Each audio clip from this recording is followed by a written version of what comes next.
नमस्कार। सोचा जा रहा था कि किसान आंदोलन जो है वो धीरे धीरे ठंडा पड़ता जा रहा है, बिखरता जा रहा है और लोगों को लगा भी ऐसा था। क्यों?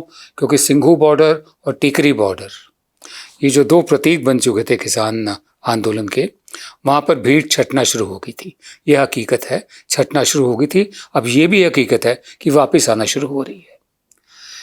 कल बरनाला नाम की जगह है पंजाब में, वहाँ एक बहुत बड़ी रैली हुई किसानों की, बहुत बड़ी रैली हुई। और ये रैली पंजाब में पहली रैली थी 26 जनवरी को जो कुछ हुआ था उसके बाद। तो उस बहुत बड़ी रैली में जितने भी किसान यूनियन थे, 500 से ज़्यादा, उनके नुमाइंदे भी वहाँ पर थे, सारे किसान नेता भी वहाँ पर थे।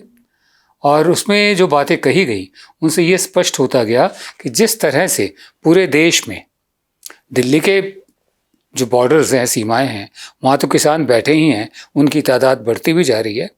पूरे भारत में ये महापंचायतें, रैलियाँ जगह जगह फैल रही है। मैं आपको थोड़ी सी बातें बता दूं। करीब 2 लाख से ज़्यादा किसान कल इकट्ठे हुए। ये बरनाला की जो मंडी है वहाँ पर, अनाज मंडी में। और जैसे मैंने आपको पहले बताया कि 26 जनवरी के बाद पंजाब में ये पहला एक रैली थी। इसको ऑर्गेनाइज किया था भारतीय किसान यूनियन एकता उग्रहा जो फैक्शन है उसने ऑर्गेनाइज किया था। साथ ही में पंजाब खेत मजदूर यूनियन और संयुक्त किसान मोर्चा ने किया था। मैंने आपको बताया 500 के करीब किसानों की यूनियंस पूरे देश से, वो भी वहाँ पर थी।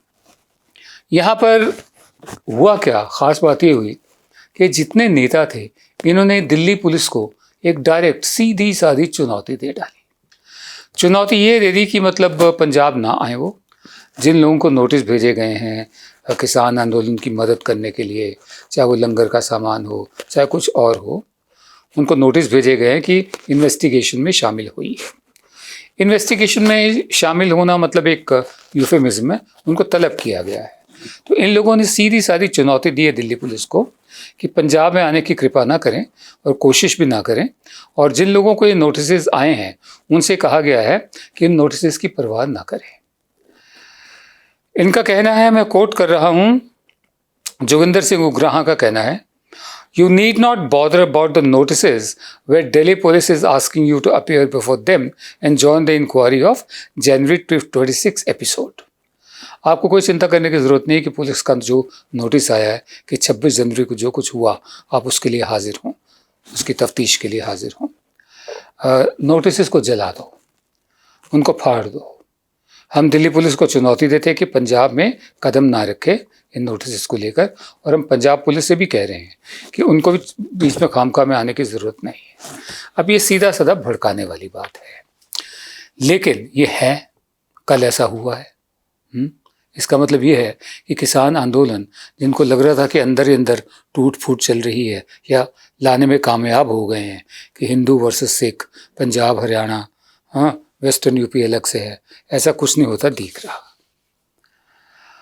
उसके अलावा बीकेयू राजेवाल के जो प्रेसिडेंट है बलबीर सिंह राजेवाल, उन्होंने भी यही बात कही है कि दिल्ली पुलिस के सामने जाने की कोई ज़रूरत नहीं है। हरियाणा के जो भारतीय किसान यूनियन के चीफ है गुरनाम सिंह चडूनी, उन्होंने भी यही बात कही थी। माने जो बात हम शुरू से कहते आ रहे हैं कि आमने सामने तो हो गए, आरे अपार नहीं होना चाहिए। दिल्ली के बॉर्डर्स पर किसान शांतिपूर्वक बैठे हैं। इस वक्त ये जो कॉल दी गई है दिल्ली पुलिस को और किसानों को, ये आर्य पार से थोड़ा आगे बढ़कर है। हम उम्मीद करते हैं कि सरकार इस पर सियानत अब दिखाएगी, स्टेट्समैनशिप अब दिखाएगी। और ये किसान नेता जो हैं ये भी ऐसा नहीं करेंगे कि मजबूरी में, मतलब चाहे मजबूरी में ही सही या मजबूरी का नाम लेकर इस तरह की कॉल दें वो। बहरहाल हालात ख़राब होते जा रहे हैं। उसके बाद ये भी कहा गया कि भाइयों में मतभेद हो सकते हैं। ये इशारा उनकी तरफ था जो कह रहे थे कि फूट पड़ गई है सिखों में, खासकर पंजाब के जो यूनियंस हैं। भाइयों में मतभेद पर हो सकते हैं, लेकिन जब बाहर वाला कोई हमला करे तो सब भाई मिलकर उसका मुकाबला करते हैं। और ये उग्रहा ने कहा है, ये जो जंग है ये हमारे बच्चों के भविष्य के लिए है। ये जो जंग है ये धर्मनिरपेक्ष लोगों के लिए है। ये जो संघर्ष है ये सरकार और कॉरपोरेट के जो नेक्सस है, गठबंधन है, उसके खिलाफ है। खैर, देखते हैं सरकार अब क्या करती है। इसी दौरान हमारे जो कृषि मंत्री हैं, उनका नाम है नरेंद्र सिंह तोमर, उन्होंने ये स्टेटमेंट दी है कि mere gathering of crowd does not lead to revocation of legislations. सिर्फ लोग इकट्ठा कर लेने से कानून खारिज नहीं हो जाएंगे। इनका कहना है यू फ्लैटली से रिवोक द लॉज, आप सीधा साधा कह रहे हो कानून खारिज करो, वापस लो। It does not happen that crowd gathers and the laws get revoked. ऐसा नहीं होता कि लोग इकट्ठे हो गए, भीड़ इकट्ठी हो गई और कानून खारिज हो गए। तो तोमर साहब, फिर कैसे होता है कि कानून खारिज हो? आपने एक हल्का सा मैं संकेत तो दे ही दिया कि आपको मालूम है कानून खारिज कैसे होता है। बाकी उन्होंने वही बातें कही कि आइए बातचीत करते हैं। 12 दौर की बातचीत हो गई, आइए हमें बताइए कानूनों में गलत क्या है। 13 दौर की भी हो जाए, 15 की भी हो जाए। एक जो काम की बात उन्होंने करी वो ये है कि सिर्फ भीड़ इकट्ठी कर लेने से कानून खारिज नहीं होते। तो इसका मतलब ये है कि आपको तरीका मालूम होगा कि कानून खारिज कैसे होते हैं। कृपया वो बता दीजिए। किसान उसी रास्ते पर चल पड़ेंगे, क्योंकि उनका तो बड़ा स्पष्ट है कि कानून खारिज हो, वापस लिए जाए। आप अभी तक खड़े हुए हैं कि बातचीत करते हैं, बताइए क्या करना है। लेकिन अगर आपके पास रास्ता है कि भीड़ इकट्ठी करने से खारिज नहीं होंगे, तो कैसे खारिज होंगे ये भी बता दीजिए कृपया। देखिए, लोग अपना अपना रास्ता निकाल ही लेते हैं। जितना भी इलाका है जो नेपाल की सीमा से लगता है हमारा, वहाँ पर लोगों ने नेपाल जाकर पेट्रोल भरवाना शुरू कर दिया है, क्योंकि नेपाल में भारत के मुकाबले 23 रुपये सस्ता है पेट्रोल, और नेपाल का पेट्रोल भारत से ही जाता है। ये है भारतीय जीनियस, ठीक है। दूसरी तरफ राज्य सरकारें केंद्र को रास्ता दिखा रही हैं कि किस तरह कीमतें कम की जाएं, लोगों को राहत दी जाए। इस वक्त 12 दिन लगातार पेट्रोल के दाम बढ़ते रहे हैं, और आज दूसरा दिन है कि पेट्रोल के दाम नहीं बढ़े। ये भी अपने आप में एक खबर है कि आज दूसरा दिन है पेट्रोल के दाम नहीं बढ़े। मुझे बताइए, पेट्रोल के दाम कम हुए कि नहीं हुए? ऐसे नहीं, पूरी ताकत से बताइए, पेट्रोल के दाम कम हुए कि नहीं हुए? डीजल के दाम कम हुए कि नहीं हुए? आपके जेब में थोड़ा बहुत पैसा बचने लगा कि नहीं बचने लगा? आपका फायदा हुआ कि नहीं हुआ? मैं आपको बता दूं, दिल्ली में पेट्रोल है 90 रुपये 58 पैसे पर लीटर, और डीजल है 80 रुपये 97 पैसे। मुंबई में पेट्रोल है 97 रुपये, डीजल है 88 रुपये 6 पैसे। उसके अलावा मैं आपको बता दूं, जो श्री गंगानगर में 100 रुपये पार कर गया, 101 रुपये 22 पैसे, और डीजल 93 रुपये 23 पैसे है। अनूपपुर में 100 रुपये 98 पैसे है पेट्रोल प्रति लीटर, और डीजल 91 रुपये 43 पैसे। दिल्ली मैंने आपको बता ही दिया। 4 राज्य जिन्होंने रास्ता दिखाया है वो ये है वेस्ट बंगाल, राजस्थान, आसाम और मेघालय। इन्होंने वैल्यू एडेड टैक्स को बहुत कम करके जो कंज्यूमर है, ग्राहक है, उसको राहत दी है। सबसे ज़्यादा मेघालय ने राहत दी है। पेट्रोल और डीजल के जो कीमत है, पेट्रोल की कीमत 7 रुपये 40 पैसे कम कर दी है झटके में, और डीजल की कीमत 7 रुपये 10 पैसे कम कर दी है। उसके अलावा वैल्यू एडेड टैक्स वैट जो है पेट्रोल पर, वो 31.62% से 20% कर दिया है, और 22.95% से 12% कर दिया डीजल पर। बिल्कुल इसी तरह आसाम और बंगाल, इन लोगों ने भी पेट्रोल की कीमतें कम कर दी है। आसाम में तो स्टेट गवर्नमेंट जो है उसने फ्यूल प्राइस 5 रुपये कम कर दिया है, उस टैक्स को विड्रॉ करके जो कोविड के नाम पर पिछले साल लगाया गया था। वेस्ट बंगाल ने भी वैल्यू एडेड टैक्स हटाकर पेट्रोल डीजल की कीमत 1 रुपया कम कर दी है। राजस्थान ने वैट हटाकर 36% से 38 से 36% कर दिया है। उधर हमारी वित्त मंत्री है निर्मला सीतारमण, उनका कहना है कि वो धर्म संकट में है। अब धर्म संकट या मतलब या वित्त मंत्रालय के मामलों में भी धर्म आ गया। धर्म संकट में है कि कैसे किया जाए, कि राज्यों को और सरकार को, केंद्र सरकार को मिलजुल कर इसको सुलझाना होगा। तो राज्यों ने तो रास्ता दिखाना शुरू कर दिया है, अब आप सुलझाना शुरू कर दीजिए। ज़्यादा बात है तो जहाँ धर्म संकट होता है वहाँ एक आपद धर्म भी होता है। आपद धर्म का सहारा लीजिए, लोगों को राहत दीजिए। ये बात और है कि आपद धर्म के बाद प्रायश्चित भी करना पड़ता है, वो आप करें ना करें आपकी अंतरात्मा पर है। राज्यों ने रास्ता दिखा दिया है, लोगों ने अपना जीनियस दिखा दिया है। नेपाल से पेट्रोल आ रहा है, अब आप राज्यों से ही सबक सीख लें और धर्म संकट, हर बात में धर्म को ना लाएं। रोज की तरह आज के शो का समापन भी एक कविता से। हमारी कोशिश रहती है कि आप तक जाने पहचाने और अनजाने कवि, शायर, उनकी रचनाएं पहुंचाई जाएं। क्यों पहुंचाई जाएं?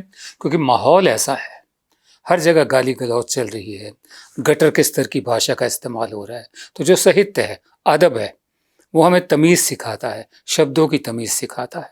हमारी कोशिश है कि थोड़ा सा समय अपने शो में इसके लिए भी रखा जाए।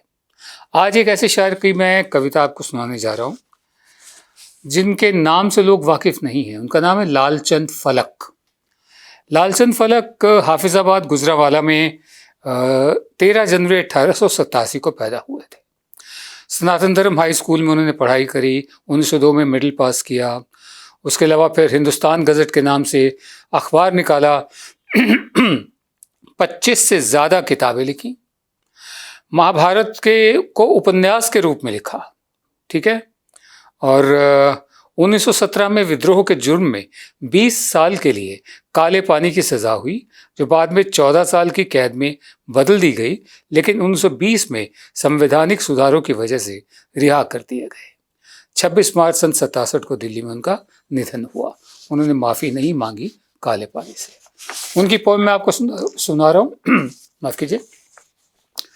तो जनाब लालचंद फलक साहब का कहना है, भारत के ए सपूतों हिम्मत दिखाए जाओ, भारत के ए सपूतों हिम्मत दिखाए जाओ, दुनिया के दिल पे अपना सिक्का बिठाए जाओ। लाओ न भूल कर भी दिल में ख्याल पस्ती, हार का ख्याल भूल कर भी नहीं लाना। लाओ न भूल कर भी दिल में ख्याल पस्ती, खुशहाली वतन का बेड़ा उठाए जाओ। तन मन मिटाए जाओ तुम नाम कौमियत पर, राहे वतन में अपनी जाने लड़ाए जाओ। कम हिम्मती का दिल से नामो निशा मिटा दो, जुर्रत का लौह दिल पर, दिल की तख्ती पर, जुर्रत का लौह दिल पर नक्शा जमाए जाओ। ए हिंदुओं मुसलमान आपस में इन दिनों तुम नफरत घटाए जाओ, उल्फत बढ़ाए जाओ। विक्रम की राजनीति अकबर की पॉलिसी की, विक्रम की राजनीति अकबर की पॉलिसी की, सारे जहां के दिल पर अजमत बिठाए जाओ। अजमत माने महानता। जिस कश्मकश ने तुमको है इस कदर मिटाया, तुमसे हो जिस कदर तुम, जिस कश्मकश ने तुमको है इस कदर मिटाया, तुमसे हो जिस कदर तुम, उसको मिटाए जाओ। जिन खाना जंगियों ने ये दिन तुम्हें दिखाए, जिन खाना जंगियों ने ये दिन तुम्हें दिखाए, अब उनकी याद अपने दिल में भुलाए जाओ। बेखौफ गाए जाओ हिंदुस्तां हमारा, और वंदे मातरम के नारे लगाए जाओ। जिन देश सेवकों से हासिल है फैज तुमको, फैज माने कामयाबी, मेहर।